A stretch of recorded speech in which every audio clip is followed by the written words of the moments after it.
Polres Karawang akhirnya berhasil menangkap pembunuh bayaran karyawan Toyota, Arif Sriono, 32.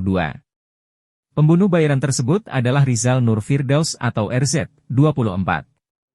Eksekutor yang merupakan suruhan dari istri Arif Sriono, Osi Klaranita Nandatiar, 32, alias Oce, ditangkap di rumahnya di Kecamatan Sumbang, Kabupaten Banyumas, Jawa Tengah. Kapolres Karawang, AKBP Wirhanto Hadicaksono mengatakan, polisi terpaksa menembak sang eksekutor lantaran berusaha melawan dan kabur saat ditangkap. Agar buruannya tak lepas, secara terukur polisi pun menembak kedua kaki Rizal. Wirdanto menyatakan bahwa tersangka RZ melakukan pembunuhan terhadap Arif Sriono bersama adik kandung Osi, Pandu alias PD. Setelah diyakini modus pembegalan itu dipilih, maka kedua tersangka melakukan pemetaan dan survei lokasi. Merasa perencanaan sudah matang, maka OC, PD dan RZ melaksanakan rencana tersebut. Ternyata tidak semudah yang direncanakan. Upaya pembunuhan tersebut dilakukan beberapa kali, karena kerap gagal. Dari mulai mengajak makan, supaya korban keluar dari rumahnya. Namun sempat gagal karena korban mengajak anaknya. Sampai akhirnya pada 9 Februari 2024 dini hari, korban terbujuk untuk keluar dari rumahnya oleh tersangka PD dengan modus pura-pura mogok motornya. Saat itu tersangka RZ berperan membonceng korban dan kemudian langsung menusukkan sebilah pisau ke bagian leher Arif Sriono. Pembunuhan berencana yang terjadi pada tanggal 9 Januari lalu dengan inisial tersangka RZ dengan umur 24 tahun dan tidak memiliki pekerjaan tetap. Warga asli dari Kabupaten Banyumas. Jadi penangkapan ini dilakukan pada tanggal 17 Januari 2023 di Kecamatan Sumbang, Kabupaten Banyumas. Dan pada saat itu yang bersangkutan berada di kediamannya setelah kami lakukan penyelidikan dan akhirnya berhasil kami tangkap pelaku RZ ini. Nah, perlu kami sampaikan beberapa informasi terkait bagaimana keterlibatan dari pelaku RZ ini, yaitu berawal dari pada tanggal 23 Desember. Jadi sebelum Natal itu tersangka RZ ini sebelumnya sudah pernah mengenal tersangka PD. Karena mereka merupakan sama-sama anak bengkel pada saat itu di Purwokerto. Kemudian setelah itu, pada saat tanggal 23 Desember, tersangka RZ itu diajak oleh tersangka PD untuk bergabung di Karawang untuk mengadakan bisnis angkringan. Ya, jadi awal mulanya RZ itu diajak untuk bekerja di Karawang. Karena kebetulan dari tersangka PD itu memiliki usaha angkringan di Karawang. Sehingga pada saat itu tanggal 24 akhirnya datang ke Karawang dan kemudian dijemput oleh tersangka PD dan sempat diinapkan di rumah kediaman dari selingkuhan atau pil dari tersangka OC. Pada saat itu tersangka OC beberapa hari akhirnya bertemu dengan tersangka RZ dan curhat bahwa dirinya sudah tidak cocok lagi dengan suaminya, tidak ada keharmonisan, dan kemudian sempat ada terjadi penganiayaan, tidak dinafkahi dan sebagainya. Nah, pada awalnya tersangka RZ ini itu menolak untuk melakukan pembunuhan. Jadi tersangka OC akhirnya mencoba untuk membujuk RZ untuk menghabisi nyawa suaminya sendiri. Awalnya tersangka RZ ini menolak. Namun demikian, rupanya tersangka OC ini cukup kuat untuk mencoba untuk membujuk tersangka RZ. Ya, dari mulai diberikan uang, rokok, kemudian setelah itu sempat juga minum minuman keras, dan ada juga obat-obatan terlarang diberikan di situ, obat keras tertentu, selama kurang lebih 1-2 hari di Karawang itu.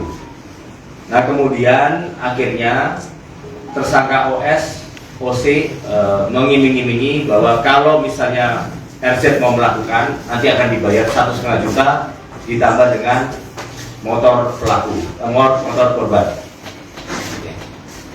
Akhirnya karena sudah beberapa hari dibujuk oleh tersangka OC, akhirnya RZ mau mengikuti skenario yang dibuat oleh tersangka OC. Awal mulanya sempat berbicara pada saat itu menggunakan modus meracuni, namun kemudian akhirnya disepakati menggunakan modus begal.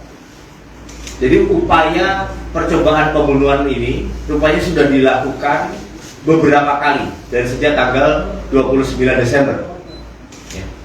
Dari mulai yang mengajak makan supaya korban keluar dari rumahnya, namun sempat gagal karena ternyata korban mengajak anaknya. Dan kemudian sampai akhirnya di tanggal 9 dini hari, akhirnya korban terbujuk untuk keluar dari rumahnya oleh tersangka PD dengan modus pura-pura mogok motornya.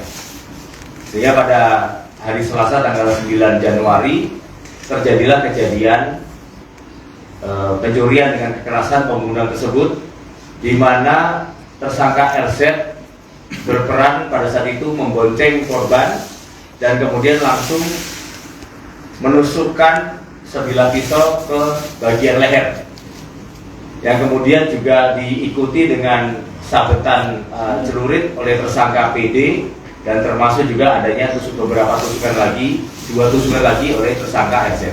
Yang akhirnya korban bersifat darah dan mati seketika di TKP. Dan setelah itu tersangka RZ akhirnya melarikan diri bersama dengan tersangka PD, dan kami juga memiliki adanya bukti rekaman CCTV pelarian tersangka RZ dengan PD di salah satu minimarket di daerah Loji. Dan akhirnya di situ setelah menelpon tersangka OC, akhirnya OC melakukan pembayaran, melunasi pembayaran 1,5 juta dan kemudian menyampaikan untuk bisa membawa motor korban. Ditambah diarahkan juga oleh tersangka OC untuk membuang barang bukti, yaitu berupa senjata tajam. Dan akhirnya tersangka RZ menggunakan motor korban akhirnya menuju ke Banyumas. Di sana yang bersangkutan pada saat sampai di rumah membuang senjata tajam di Sungai Serayu di daerah Banyumas. Dan pada saat sampai di rumah, sebenarnya tersangka RZ mau menyerahkan diri ke pihak kepolisian, ya, di polsek setempat, Polsek Sumbang Banyumas. Namun demikian diurungkan niatnya karena takut malu, karena yang bersangkutan masih tinggal bersama dengan orang tuanya. Yang sampai dengan akhirnya pada tanggal 17 Januari tersangka RZ dapat ditangkap oleh tim gabungan Satreskrim Polres Karawang dengan Jatantas Ditreskrim Polda Jawa Barat. Dan pada saat penangkapan, pelaku pun sempat melakukan perlawanan terhadap petugas, sehingga akhirnya terpaksa kami lakukan tindakan tegas terukur untuk melumpuhkan. Terhadap tersangka, kami dapat menyita beberapa barang bukti, yaitu adalah motor korban, yaitu motor fiction, ditambah dengan handphone pelaku, dan juga termasuk beberapa pakaian, dan termasuk handphone dari TSK PD yang pada saat itu digunakan oleh TSK RZ. Dari ini kami menyatakan bahwa pasal yang akan dipersangkakan, pelaku akan dijerat dengan pasal pembunuhan berencana atau pasal 340, junto pasal 56 dan atau pasal 365 ayat 3 KUHP, junto pasal 56 KUHP dan atau pasal 338 dengan hukuman pidana 20 tahun penjara dan atau seumur hidup. Sekian. Dan untuk pelaku RZ ini apakah ada catatan kriminal sebelumnya? Terus kalau jika tidak, itu kenapa sampai mungkin kalau awal ini seberani itu apa mendalam pengaruh alkohol atau obat keras? Jadi tersangka RZ ini tidak memiliki catatan kriminal atau bukan residivis, ya. Dan kemudian sebelum melakukan tindakannya, yang bersangkutan sempat mengkonsumsi obat keras tertentu, ditambah dengan minuman keras. Itu pada tanggal 8 malam. Jadi sebelum melakukan itu, PD dengan RZ itu sedang minum minuman keras ditambah dengan mengkonsumsi obat keras. Kalau untuk penentuan titik lokasi eksekusi ini usulan dari OC atau dari RZ? Jadi pada saat tanggal 29 Desember, OC sudah memutuskan untuk menggunakan modus begal. Sehingga dari tersangka RZ ini diberi waktu oleh OC selama 10 hari untuk mengeksekusi korban. Selama 10 hari, tersangka RZ itu melakukan pemetaan ya, jalur-jalur beberapa titik, sehingga akhirnya disepakati sampai ada beberapa kali melakukan percobaan pembunuhan yang akhirnya gagal, dan akhirnya pada tanggal 8 menyepakati untuk titik lokasinya adanya di irigasi Kelari itu. Baru setelah itu ketika korban akhirnya berhasil keluar sendiri, sehingga akhirnya bisa dilakukan sesuai dengan rencana. Untuk senjata tajam kemana? Apakah mereka beli mendadak atau beli dari